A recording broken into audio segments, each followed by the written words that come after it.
Yo, what's up, family? Before we start the video, please do like, subscribe, and share any and everyone that you can. Just be out there a little bit more. With that being said, let's get right into the video. So we have some trades to grade, man. Of course, well, a trade just happened 10 minutes before I came on here, which is why I decided to record this finally. The Philadelphia 76ers traded Caleb Martin to the Mavericks for Quinn Grimes and the 76ers 2025 second round pick. Caleb Martin is hurt right now, I believe. Quinn Grimes, with the opportunity of the injured Luka and a lot of injuries that the Mavs were having, he was doing some pretty good things. I really like the things that I saw from Q Grimes in that time. Of course, Caleb Martin is more of a veteran. He's more of a defensive guy. So I guess the Mavericks are staying true to that. Yeah, I'm not even a Mavericks fan. It's just crazy. But Caleb Martin, I think he just signed a new contract with the 76ers. He signed with them in the offseason. I think it's not a very expensive contract, but I do think it has some years on it. Probably 3 years, you know what I'm saying? But I'm not sure about Quinn. We can just check it. I'm not sure about Quinn Grimes' contract situation, but you know, okay, so he also signed an extension. Oh no. So this is okay. He got a team option this year. So I mean, the 76ers get off a contract that they really weren't using, and they get a guy like Quinn Grimes who they can decide to pick up his option or not. He's 25 years old. Again, I like the things that I've seen out of Q Grimes. We're not here for that trade. I'm gonna start with the Spurs acquiring De'Aaron Fox from the Kings. The Spurs, I'm gonna give you this, man. I'm gonna give you a round of applause because you were able to get De'Aaron Fox, right? And the sentiment was either Stephon Castle, Devin Vassell, Jeremy Sohan, or Keldon Johnson, which is a guy like you probably would have gave up with ease, right? One of those four players would have had to be in this deal, plus draft capital, right? But listen, if you giving up Stephon Castle, maybe you don't have to give up a lot of picks. If you're giving up Keldon Johnson, you got to give up more picks than if you were giving up Stephon Castle. That just makes perfect sense, right? But from where I'm sitting, right, they didn't give up any of those, and I don't think they gave up any premium picks, to be honest with you. The 2025 first round pick from the Hornets is lottery protected. That is a fake first round pick. They gave up a fake first round pick. That pick is not going to convey, and it's going to end up being 2 second round picks. I scratched that as like first round value. That's not first round value to me. 2027 first round pick via the Spurs, right? I feel like that's going to be like late 20s, which is still a good pick. You can find gems anywhere in the draft. So I am valuing that first round pick, right? It's just not like, it's not a crazy first round pick, right? Because at that time, you're expecting Victor to be better. I know progression isn't just straight up and down, but I'm expecting Vic to be even better than he is right now. I'm expecting De'Aaron Fox to still be there because even as a guy who is looking for an extension, this is a place where they said he wanted to be, right? So I'm thinking, he gonna sign an extension, blah, blah, blah. He gonna be there. Stephon Castle is getting better. And then you give up, now this is the most valuable first, I think. 2031 first round pick via the Timberwolves. This could be any team. That's 6 years down the line. We don't know what can happen in 2031. Like, Anthony Edwards could very well still be there. He may not. But we don't know what that team will look like around him, right? It's just so far in the future. That pick is unprotected, I believe. That's the pick that the Spurs got for trading Rob Dillingham, the 8th pick, to the Timberwolves. And then you give up 3 second round picks. The Bulls second round pick could be high second depending on how the Bulls look at the end, towards the end of the season. But for the Spurs, this is an A. Damn well it's either an A or it's an A+. I really like this deal for the Spurs. They did not give up anything of their core. Zach Collins was a solid veteran, of course, but he still had multiple years on his contract. I think worth about like $16 million. Trey Jones is a good backup, but when you draft Stephon Castle, you bring in Chris Paul, then you bring in De'Aaron Fox. There's just no room for Trey Jones. And again, I'm gonna give this deal an A or an A+ for the Spurs. Kings, basically, it's not the same thing, but some of the same things I said was, you get 3 first round picks for Fox. It's really only 2. So you get a 2027 first round pick via the Spurs. You get a 2031 first round pick via the Timberwolves. Like the Timberwolves pick, I am okay with the Spurs pick because, again, it's a first round pick. It is what it is. The Spurs have a plethora of picks that are not their own. The Atlanta Hawks, Jalen Johnson just got hurt for the remainder of the season. They have been in a skid. They just beat the Pistons, I believe, last night. Trae Young hit a crazy shot. I don't get negotiations sometimes. Again, I'm not a GM. I would like to be, but I'm not a GM. I don't know what goes on in these rooms. You know what I'm saying? But if I'm the Spurs, fuck the Hornets pick, fuck the 2027 pick, right?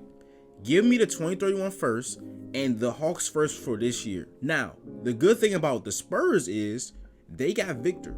They have Stephon Castle. They have a core, and they're already kind of good already, right? I think they're 4 or 3 games under 500. This is a team that does not need De'Aaron Fox. They don't need De'Aaron Fox. I believe that the Kings needed to trade De'Aaron Fox more than the Spurs needed to get De'Aaron Fox. So in that case, the leverage is with the Spurs, because they're like, yeah, Fox would be cool to have. He says he wants to come here. Yeah, we'll take him, but we don't need him. We got Stephon Castle. We got Devin Vassell. We got young guards that we think can grow. You know what I'm saying? But the Kings were in a crossroads of, we don't know if he's gonna sign this extension. So what the hell are we doing right now? We don't want this guy to just walk away without us getting something back. Maybe that's why they were not able to get the Hawks pick. But if I'm the Kings, I'm giving the best player in this trade. I would want the Hawks pick. That's just me. But it didn't work out like that. Kings also get Zach LaVine. Zach LaVine has played as an all-star, at an all-star level this season. There was a lot of talks before this year that, hey, Zach LaVine's contract is so bad that, hey, you might have to attach some draft capital to get rid of Zach LaVine. Zach LaVine has done a phenomenal job upping his trade value this season, right? So from the Kings' perspective, right, what is of value? Zach LaVine is valuable. 2031 first-round pick is valuable. 2027 first-round pick has some value. You get 3 seconds. Cool. The problem I have with this for the Kings is you traded your best player and you're going in the same direction. Now, for Kings fans, maybe there are some Kings fans who want to be teetering in a play-in, trying to get to the playoffs every season. That's fine. They were in a playoff drought for so long. So that would make sense to me. If that's what they want to do, they want to stay competitive. But your direction does not, and maybe this is a good thing. It just depends on how you feel about the Kings, right? How you feel about the direction of a team. Everybody should know that the Kings with De'Aaron Fox, currently constructed, were not winning a championship. I don't think they're even getting to the second round. So you trade them, right? But it's the same exact thing for Zach LaVine. I think trades should have a sense of direction. You trade for Zach LaVine, you ship out De'Aaron Fox, you trade for Zach LaVine. Either you get a little bit better or you get a little bit worse. Doug Christie has been doing a phenomenal job. The Kings have been better. DeMar DeRozan has been killing. Domantas Sabonis should have been an all-star this year. Zach LaVine helps them. I think they become a more efficient team. They're a better team from 3. De'Aaron Fox is a guy who is an explosive scorer, is a solid playmaker, but from 3, he's just not that guy yet. He's not that guy this season from 3. Zach LaVine is. He's an efficient scorer from all 3 levels, right? But again, it's the same thing. You have no defense. Keon Ellis, Devin Carter are your only projectable above average defenders. Keegan is too. I like Keegan, but he's been off this season. You don't have a traditional point guard. Malik Monk is talented enough to do that. He has had some games where he is assisting pretty good. He's playmaking really good. I think he's a really underrated player. So I'm not even gonna try to shit on him. I'm not trying to. They need a guy, and I think Zach LaVine is a solid enough playmaker. I think Malik Monk is a solid enough playmaker, and then you have Sabonis, who is your hub. So maybe Sabonis has the ball in his hands even more, as far as the playmaking shit, and he's bringing the ball up, getting right into dribble handoffs. Maybe that's the sentiment there, where it's listen, we have Sabonis, the second best playmaking center in the league. We don't need De'Aaron Fox. And then Zach LaVine is also a good handler. So, okay, I'll take that back. I don't think the playmaking will be as bad as it seemed, right? But the Kings stay in the same direction. And I just believe that they're not going to get to where they want to be. Well, to where I think teams will want to be. Maybe the Kings are fine with being 8 through 10 every year. Maybe that's what the Kings are fine with. So I would give the Kings a C plus, because I do think you stay competitive, which is obviously what they were trying to do. If you get Zach LaVine, you get some draft capital. You do get a 2030 2031 first round pick via the Timberwolves. You do get a 2027 first round pick via the Spurs. You get an extra second round pick this year. You get a chance to still stay competitive, which is clearly what you want to do, and you get draft capital. I think you should have went the blow up route, especially in the Western Conference, but that'd have been really hard to do at this point. That is a very hard thing to do, so I won't even hold that against them. I'm gonna give them a C+. Chicago Bulls. They are allergic to first round picks in trades. Now, they get their own first round pick back. That says via the Spurs, but it's really via them. That pick is top 10 protected. What that means is, listen, if that pick is in the top 10, it's still Chicago's. If the sentiment coming into the season was, hey, no matter what, we're trying to trade Zach LaVine and Nikola Vucevic. We are trying to do a youth movement. We need to play these guys, propel these guys up during the season so that we can trade them. That is the sentiment. If that is the sentiment the entire season, why do you need this pick? It looks spooky right now. Actually, let's just go. I ain't even gotta talk about it. Tank it on NBA, right? So as it currently stands, Chicago is 8th. They have the 8th best odds to get the first overall pick at 21 and 29. They just traded Zach LaVine. That means they're worse. Now, if you trade Nikola Vucevic, that means you're worse. Hopefully you get a center back because they don't have any center play other than Vucevic. The pick is top 10 protected. The pick was top 10 protected. That's in the lottery. They stay at 8. They go to 9. They jump up to 4. Where's Chicago at? They jump up to 3. They're at 8. So this exercise is just to show you that if you're trading Zach LaVine, which you just did, if you're trading Nikola Vucevic, you don't need this pick. You don't need this pick. One thing that could be on their side is that I believe this pick, if it does not convey this year to the Spurs, next year it's unprotected. That is the only argument that they have, because without Zach LaVine, without Nikola Vucevic, you don't know what's happening with Josh Giddey. He may sign, he may not. Well, sorry, they may sign him, they may not. Your team could be worse next year. So maybe that's why they did it. And I'm starting, and this is why we talk about these things. And this is why I need you guys, if you're watching, if I say something that you don't agree with, just let me talk it. Just let me think it through. Let me talk it out. Because now I'm starting to understand a little bit more why they did it. Because, hey, we might be ass next year. Let's get this back. So I still don't think they need to trade for it, but you would rather not give them your pick next year. I'm gonna take it back just a little bit. I'm gonna take it back just a tad bit. They're giving up the second best player in this trade. This year, Zach LaVine has been better than De'Aaron Fox. So at this current moment, they're giving up the best player in the trade. Maybe all they wanted was their first round pick from the Spurs back. They traded Caruso in the sign and trade for DeRozan. They gave up a first round pick. I think that's how the Spurs got that pick. Because Harrison Barnes went to the Spurs, and that was a three-team. Wait, did these 3 teams make another? Maybe I don't think Chicago did as bad, but again, Zach Collins is a guy that has multiple seasons on his contract. Kevin Huerter has a player option next year. Trey Jones is an expiring deal, but the Bulls don't need any more guards. I'm gonna give this a C for the Chicago Bulls because I think I want them to get more draft capital. This season, I don't think Chicago needed to trade for that pick. Next season, we can talk about the importance of getting that pick back. So I'ma sit on that pause. I'ma rest. I'ma think on that one, but for right now, I'm gonna give Chicago a C.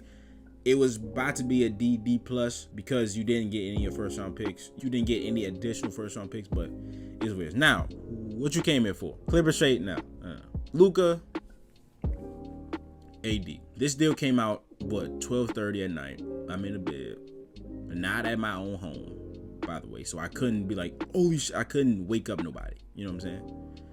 This trade comes through. I'm like, this is fake. Somebody hacked Shams. Everybody's like, damn. He got hacked. I tweet, hey, what if Shams sends a confirmation tweet? Confirmation tweet happens about 5 minutes later. I'm like, that's exactly what somebody who's hacking Shams would say. You know what I'm saying? This is real. This is 100% real.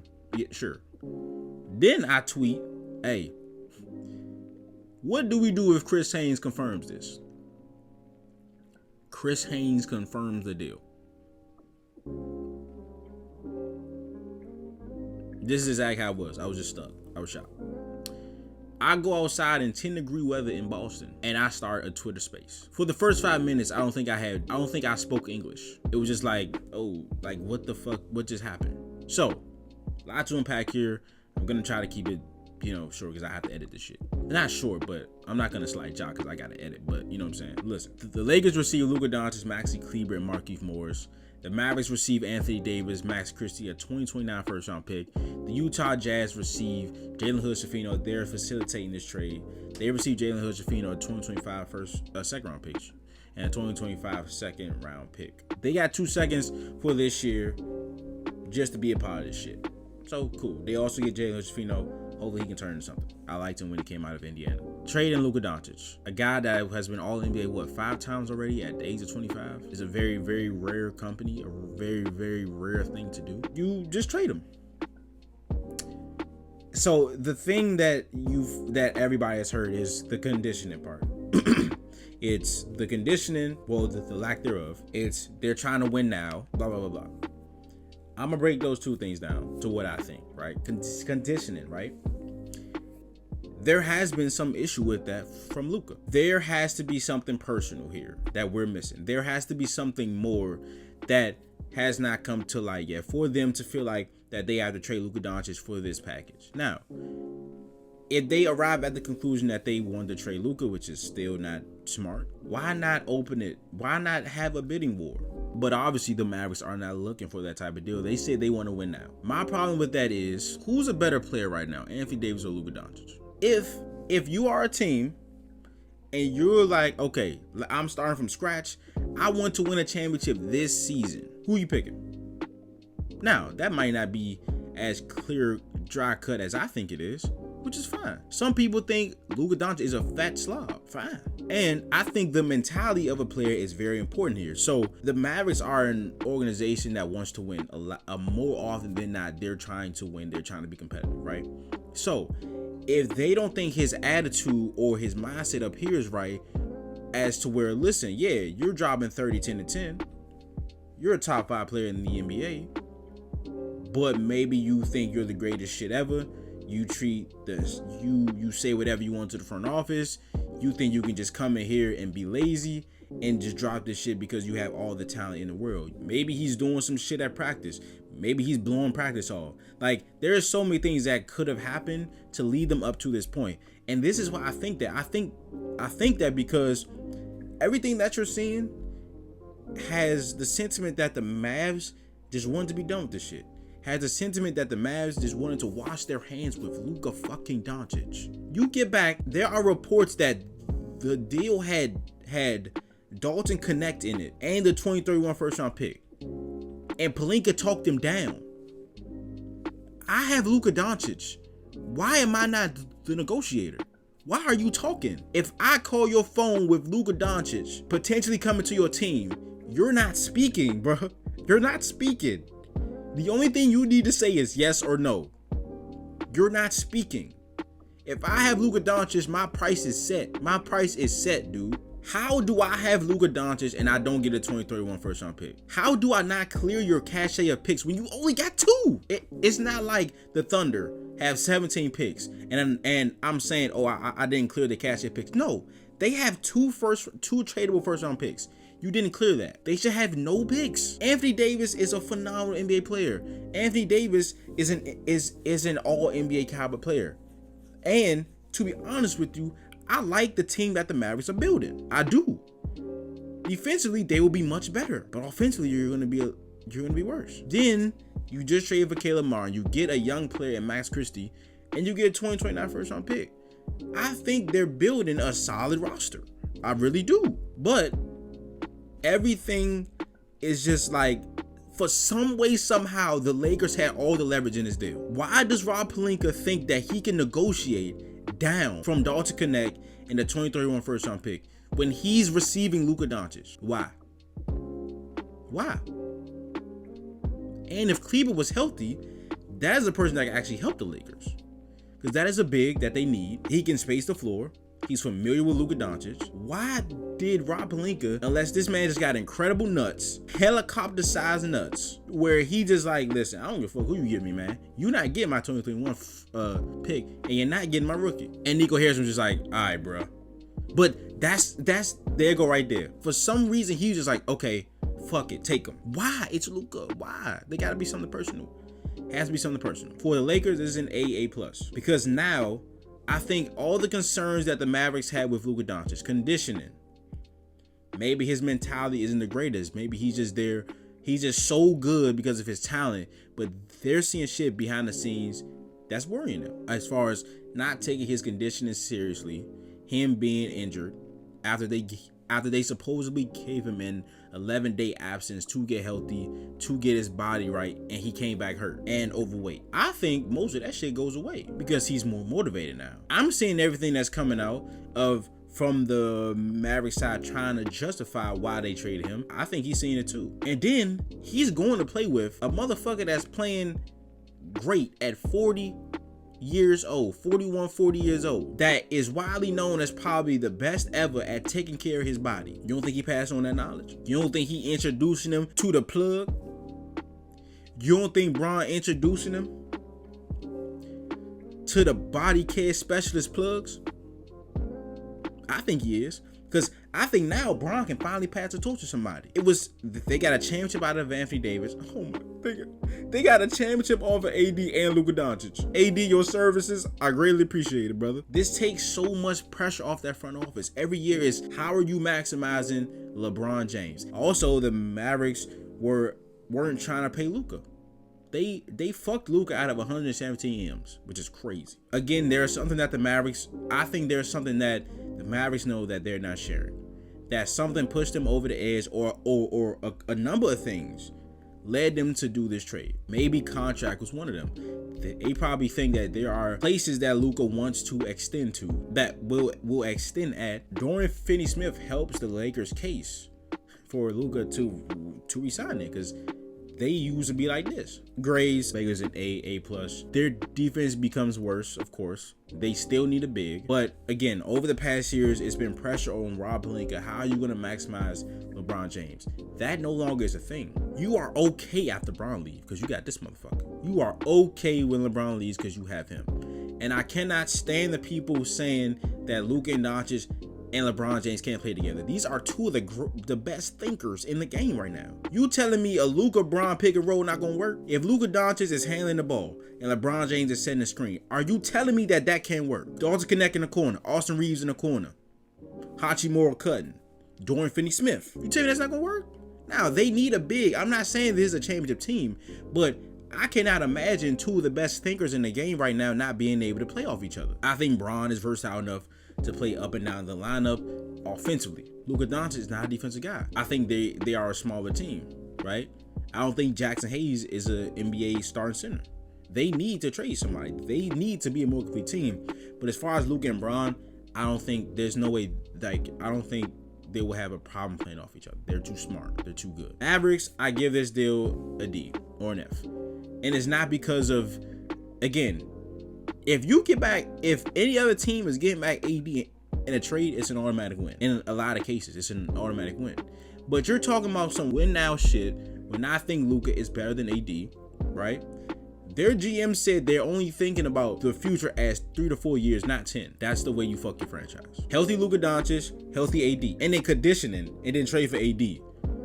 Yes, AD is better conditioned in better shape than Luka Doncic, but what does that matter if he's also not hurt? I mean, if he's also hurt. AD has done a great job of being available this season and last season. So he's trending upwards from a player that has been nicknamed street clothes and always down. You know what I'm saying? So that's fine. I think they're better with Luka Doncic. And AD is 6 years older than him. Luka Doncic is 25 years old. But please, I love to talk about basketball, so please comment down below if you disagree with anything. If you agree with something, let me know. Give me your grades so we can just hash it out, talk about it, you know what I'm saying? Keep it respectful though, you know what I'm saying? But I appreciate y'all, man. This is Nick. Please leave a like, subscribe, share to any and everyone if you can, just swing out there a little bit more. I will see you guys next video. This is Nick. Peace.